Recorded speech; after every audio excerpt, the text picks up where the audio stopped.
Kami calon guru penggerak Angkatan 9, Kabupaten Aceh Tamiang, Provinsi Aceh. Di sini, kami akan melaksanakan demonstrasi kontekstual modul 2.3, coaching dalam supervisi akademik. Yang terdiri dari observer, coach, dan coaching. Bersama saya, Partik dari SMK Negeri 2 Karangbaru. Dan saya, Riki Purnayuda dari SMA Negeri 2 Patranusa. Dan saya Indra Safrika dari SMK Negeri 1 Karangbaru. Selamat menyaksikan.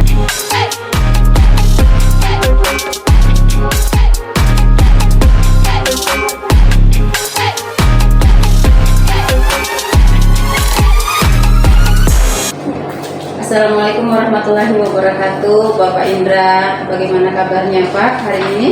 Waalaikumsalam. Alhamdulillah, saya baik sekali hari ini. Ibu sendiri bagaimana? Alhamdulillah Pak, saya baik juga. Bagaimana Pak perasaan Bapak hari ini? Sebenarnya sih jujur ya, saya canggung. Kadang saya mau di observasi oleh ibu ya.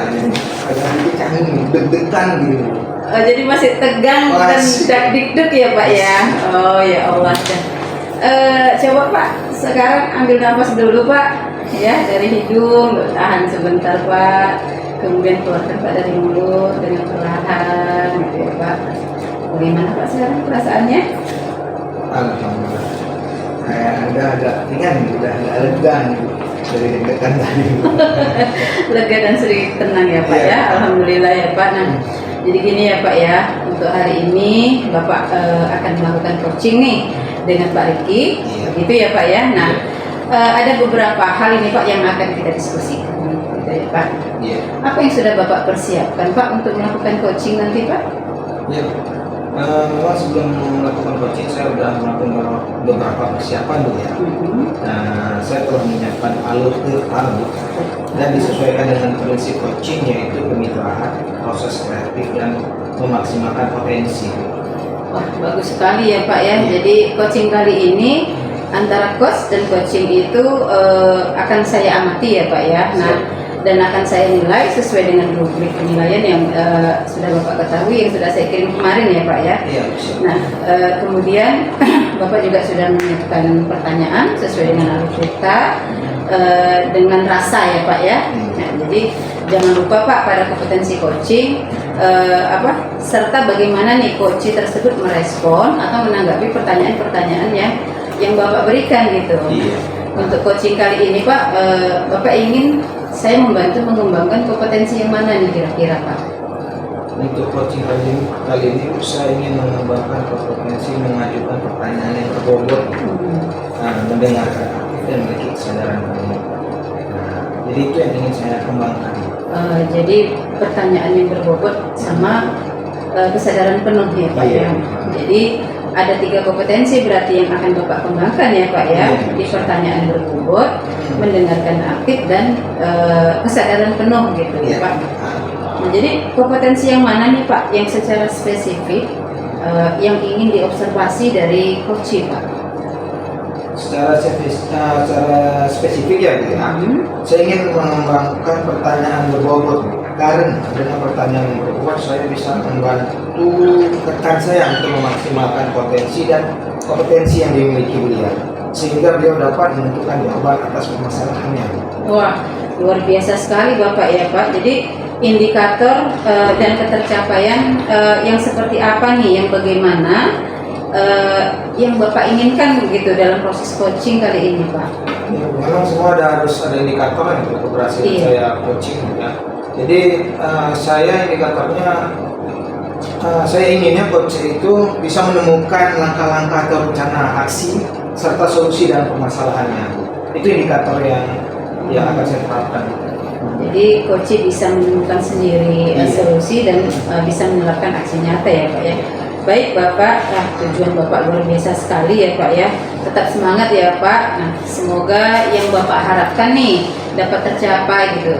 Nah, untuk praobservasi sudah kita laksanakan kan ini ya Pak ya. Nah, sekarang silahkan Bapak melakukan coaching bersama rekan Bapak yaitu Pak Riki ya Pak ya. Terima kasih Bu atas semangat dari Ibu dan motivasi dari Ibu. Insyaallah akan nanti coachingnya itu jalan dengan baik. Amin. Terima kasih Pak atas waktunya Pak. Assalamualaikum. Salam Riki. Kita udah janjian kemarin Pak ya untuk melakukan coaching untuk hari ini Pak ya. Nah gimana Pak, apa yang bisa saya bantu nih Pak? Saya ingin curhat nih Pak. Ya boleh silakan ya Pak. Baik, jadi alhamdulillah hari ini perasaan saya sedikit tenang Pak, tapi ada kegalauan, kegundahan Ya. yang saya rasakan di diri saya Pak. Ya. Jadi sekarang Bapak dalam posisi tenang atau gimana? Kalau masih galau atau kita tarik nafas dulu sejenak, karena tahu dengan seperti itu nanti Bapak lebih mencurahkan lagi apa yang ingin Bapak curahkan ke saya. Boleh. Berarti saya akan nafas dulu. Silakan Pak, tarik nafas dalam Pak. Ya silakan pelan-pelan. Ya. Gimana? Siap. Alhamdulillah sudah lebih lega Pak. Nah, coba ceritakan Pak. Jadi begini Pak. Saya kan ingin melakukan pembelajaran dengan pendekatan berdiferensiasi kayak dalam kelas saya. Saya ingin mendapat pencerahan dan penguatan dari Bapak agar saya tidak ragu atau bahasa kerennya galau ya Pak ya. Iya. Dalam menerapkan pembelajaran berdiferensiasi di kelas saya Pak. Oke baik Pak. Nah berarti Bapak ingin menerapkan pembelajaran berdiferensiasi di kelas Bapak Pak ya. Tapi sebelum kita melangkah lebih jauh, saya ingin mengetahui ini tujuan dulu di akhir diskusi kita ini. Tujuannya saya ingin mendapatkan gambaran Pak, dalam pembelajaran berdiferensiasi tersebut. Gimana nih proses sesungguhnya Pak, dari pembelajaran diferensiasi yang akan saya lakukan di kelas 10 khususnya Pak. Berarti Bapak ingin mendapat gambaran Pak ya, Benar. tentang proses pembelajaran berdiferensiasi secara penuh Pak ya, di kelas 10 Pak ya. Nah, seperti itu yang saya tangkap dari keinginan Pak Riki. Ya. Nah, kira-kira Pak, situasi pembelajaran diferensiasi seperti apa yang Bapak lakukan? Saya pernah Pak melakukan pembelajaran berdiferensiasi prodi, yaitu murid membuat sesuatu kan gitu Pak ya. Iya. Nah kali ini saya ingin mencoba berdiferensiasi proses Pak. Seperti itu. Selain itu saya juga telah melakukan assessment diagnostik, sesuai diagnostik, mengelompokkan murid dalam 3 gaya belajar Pak. Yang pertama ada visual, kemudian ada auditory, dan yang terakhir ada kinestetik. Dan menanyakan kepada murid kesukaan dan minat mereka Pak. Oke, baik sekali Pak. Untuk tahap awal berdiferensiasi Bapak telah melakukan pemetaan nih Pak ya. Iya. Untuk kebutuhan belajar murid salah satunya untuk mengelompokkan gaya belajar mereka Pak ya. Nah, kan ada 3 kelompok yang tadi Bapak bilang, Benar. visual, auditory, dan kinestetik. Iya. Nah, kelompok mana yang paling banyak nih menurut Bapak nih dari 3 kelompok tadi? Dari 3 kelompok tadi Pak, gaya belajar tersebut hampir sama Pak. Hampir baik. Imbang. Imbang Pak ya. Baik, jadi ada 3 kelompok belajar yang sama banyaknya Pak ya. Kiranya pilihan apa yang Bapak miliki sebagai rencana agar gaya belajar dan minat siswa tersebut Pak dapat terpenuhi? Apa yang bisa Bapak lakukan nih Pak untuk pembelajaran berdiferensiasi tadi? Jadi Pak, saya akan membuat proses pembelajaran yang menyenangkan, yang sesuai dengan minat mereka, dan pilihan yang saya miliki mungkin saya akan merencanakan proses pembelajaran dengan media seperti audio visual dan LKPD. Seperti kelompok gaya belajar visual, saya akan menyampaikan materi melalui gambar Pak. Ya. Kemudian untuk kelompok audio, saya akan mencoba menampilkan suara. Dan kelompok kinestetik, saya akan membuat lembar kerja agar mereka dapat mendemonstrasikan materi yang telah mereka buat Pak. Jadi seperti itu yang nanti yang ingin Bapak tampilkan ya Pak ya. Oke baik Pak, saya sudah melihat dan mendengar semua solusi yang Bapak lakukan untuk pembelajaran berdiferensiasi. Nanti semoga Pak saya optimis dan saya yakin Bapak bisa melaksanakan yang di dalam kelas Pak. Nah, yang penting memang Pak kita tidak lari dari arus berdiferensiasi tadi Pak ya, mulai dari 3 komponen tadi Pak ya yang penting. Nah, baik Pak Riki, jadi komitmen apa yang Bapak lakukan dari rencana tersebut agar pembelajaran berdiferensiasi dapat dilakukan secara maksimal nih Pak Riki dalam kelas? Untuk komitmen ya Pak, yang akan saya lakukan itu mengevaluasi pembelajaran. yang telah dilaksanakan khususnya Iya. dalam konteks berdiferensiasi pastinya. Dan mengajak rekan sejawat saya Pak untuk memantau saya saat saya lagi ngajar nih Pak. Iya. Atau saya juga akan melakukan refleksi nih Pak kepada murid saya, gimana nih perasaan mereka dan bagaimana pembelajaran yang telah mereka lakukan khususnya dalam pembelajaran diferensiasi, sehingga nih Pak saya akan menerima umpan balik dari rekan sejawat dan murid saya. Wah, itu luar biasa tuh Pak. Itu memang dengan mengevaluasi dan merefleksi, Bapak akan menerima umpan balik sebagai pembelajaran berdiferensi. Apakah proses tersebut berjalan dengan baik atau tidak? Nah, langkah awal apa yang akan direncanakan Bapak untuk persiapan? Langkah awal Pak ya. Untuk langkah awalnya sebagai persiapan saya, terlebih dahulu saya ingin membuat rencana pembelajaran pastinya Pak. Menentukan media pembelajaran seperti audiovisual dan meminta murid saya nih Pak untuk membawa alat dan bahan karena nanti adanya praktek yang dilakukan oleh murid. Saya memang sangat hobi sekali untuk masalah pembelajaran nih Pak Riki. Kira-kira nih, ini kira-kira langsung aja nih Pak Riki nih. Nah, kapan mau Pak Riki laksanakan proses berdiferensiasi ini? Insya Allah minggu depan Pak. Oke, siap. Nah, jadi saya harus mempersiapkan nih Pak dan melakukan perbincangan dengan rekan sejawat saya terlebih dahulu dan juga tidak lupa oleh kepala sekolah. Oke, luar biasa sekali. Nah, Bapak telah merencanakan aksi. Misalnya tadi sudah saya dengar dengan persiapan dan dukungan dari kepala sekolah dan rekan sejawat tentunya tuh Pak ya, serta mengungkapkan gaya belajar murid. Bapak serta menentukan solusi terhadap kegalauan tentang pembelajaran berdiferensiasi proses yang Bapak sebutkan.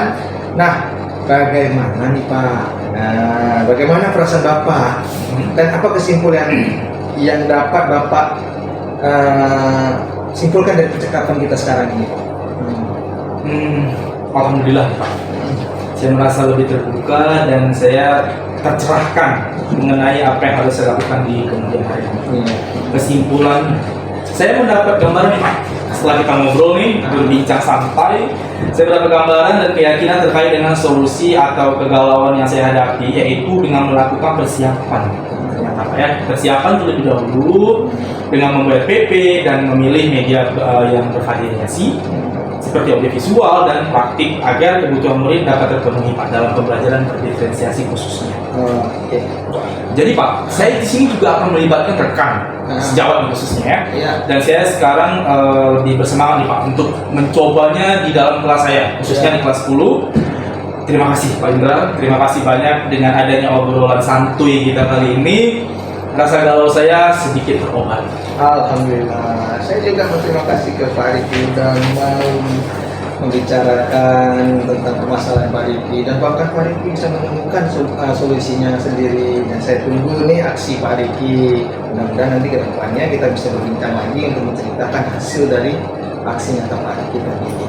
Nah, baik Pak Riki, mungkin cukup sekian dulu ya untuk obrolan kita kali ini. Saya izin pamit Pak Riki. Ya, saya juga tetap semangat nih Pak ya. Siap. Tetap semangat. Komit kita tetap semangat. Siap. Untuk mencerdaskan Anak bangsa. Merdeka belajar. Mereka belajar. Iya, baik. Oke, siap. Saya sangat menanti nih Pak obrolan-obrolan kita selanjutnya. Nah. Ke depan semoga Bapak ada waktu lagi nih Pak untuk mendengarkan keluh kesah saya selanjutnya. Siap. Untuk Pak Riki, insya Allah saya akan siap selalu. Terima Baik, kasih. Pak Riki ya. Saya pamit. Assalamualaikum warahmatullahi wabarakatuh. Waalaikumsalam. Assalamualaikum Pak Indra. Waalaikumsalam Ibu. Tuh luar biasa nih ya Pak ya. Terus, jadi setelah tadi saya melihat coaching nih, proses coaching antara Bapak dengan Pak Riki, saya lihat keduanya itu sudah sama-sama nyaman ya Pak ya. Jadi obrolan terlihat lebih santai, rileks ya Pak ya, seperti memang sudah akrab gitu Pak. Jadi luar biasa Pak praktek coaching yang telah Bapak lakukan ini sebagai coach gitu. Ya, yang saya amati memang semuanya sudah sesuai dengan prinsip dan kompetensi coaching gitu. Adapun kompetensi spesifik yang di awal telah kita obrolkan Pak, ada beberapa hal ini yang ingin saya tanyakan gitu. Apa yang sudah dilakukan pada saat coaching ya Pak? Terus apakah sudah sesuai nih dengan indikator yang telah kita bicarakan tadi Pak? Iya, baik. Memang berdasarkan catatan saya nih, saya sudah sesuai indikator yang saya rasa dan sesuai dengan harapan saya. Nah, coach sudah mengungkapkan kegalauannya dan mencari solusi serta rencana yang akan dilakukannya. Nah, coach juga memiliki keterbukaan sehingga saya dapat menggali potensi dan kompetensinya. Jadi pada saat coaching tersebut, coach itu sudah merasa nyaman sehingga semua kompetensi yang ingin saya tingkatkan dapat terlaksana dan sesuai. Begitu ya Pak. Jadi memang yang seperti yang saya lihat tadi juga seperti itu ya Pak. Terlihat ini dari kedua belah pihak memang sama-sama nyaman. Walaupun awalnya Pak Riki itu sempat ngomong galau ya Pak ya. Tapi Pak, ini saya mohon izin ini Pak untuk menyampaikan catatan-catatan saya ya Pak ya. Iya, Jadi saya ingin mengajukan Bapak itu telah mengajukan pertanyaan yang berbobot gitu kepada Pak Riki sehingga ide-ide dari coach itu tergali. Nah, dengan menanyakan apa permasalahannya, bagaimana permasalahan itu didapatkan solusinya oleh coach sendiri gitu Pak ya. Jadi waktu aksi nyatanya kapan, siapa yang akan membantu atau aktor-aktor yang terlibat itu semuanya ditentukan oleh coach sendiri, begitu ya Pak? Iya. Luar biasa sekali Pak. Bapak sudah memiliki kompetensi yang yang lebih nih dari indikator yang diharapkan gitu. Justru ekspektasinya tuh di luar batas gitu Pak menurut saya ya Pak ya. Jadi dari kompetensi seorang coach itu kedepannya memang di Bapak ini sudah luar biasa. Namun apakah ada gitu Pak kompetensi-kompetensi lain yang ingin Bapak kembangkan lagi gitu? Iya Bu, sebenarnya saya ingin lebih memperdalam Bu ya dalam mengembangkan pertanyaan yang berbobot dengan cara mengeksploratif lagi, karena dengan pertanyaan tersebut saya mengharapkan tergali lagi potensi dari Pak Riki dan kompetensi coaching dapat meningkat dan berkembang. Jadi saya harap progresnya nanti ke depan itu makin meningkat dari coaching saya Pak Riki. Oh begitu, jadi harapannya seperti itu ya Pak, eksploratif ya Pak ya. Iya. Jadi bagaimana nih Pak perasaan Bapak setelah melakukan supervisi ini Pak? Ibu, dengan adanya supervisi ini hati saya merasa tenang dan bahagia karena saya yakin adanya kompetensi coaching dalam diri saya merasa lebih bersemangat lagi untuk melakukan coaching ini. Nah, jadi saya harap tidak hanya sekali atau dua kali saya melakukan coaching, karena saya sudah mulai tertarik dengan model coaching seperti ini. Jadi mulai mau membiasakan gitu ya Pak ya coaching. Mungkin nggak hanya sama rekan sejawat ya Pak, mungkin bisa dengan murid atau yang lain. Alhamdulillah nih Pak, saya juga ikut senang nih dengan perasaan yang Bapak rasakan saat ini gitu ya Pak Indra ya. Duh, terima kasih Pak Indra atas obrolan santai kita kali ini dan diskusinya. Lain kali kita akan berdiskusi seperti ini lagi ya Pak ya. Iya, insya Allah. Tentunya dengan topik yang lebih bervariasi lagi Pak. Siap. Selalu semangat Pak dan terus tingkatkan kompetensi coaching Bapak ya Pak ya. Iya, siap. Saya juga mengucapkan terima kasih banyak Ibu telah mengajarkan saya bagaimana coaching yang baik, menilai saya. Alhamdulillah, saya yakin ini berguna sekali untuk kedepannya bagi diri saya sendiri dan bagi rekan sejawat saya. Amin. Mudah-mudahan dapat saya realisasikan terus menerus secara kontinu. Amin. Ibu, saya ucapkan terima kasih dan saya akhiri Bu ya. Iya, sama-sama Amin, Pak. Bu. Terima kasih juga. Wabarakatuh. Waalaikumsalam. Nah, demikian demonstrasi kontekstual kami. Semoga dapat menginspirasi. Salam dan bahagia guru penggerak. Wassalamualaikum warahmatullahi wabarakatuh.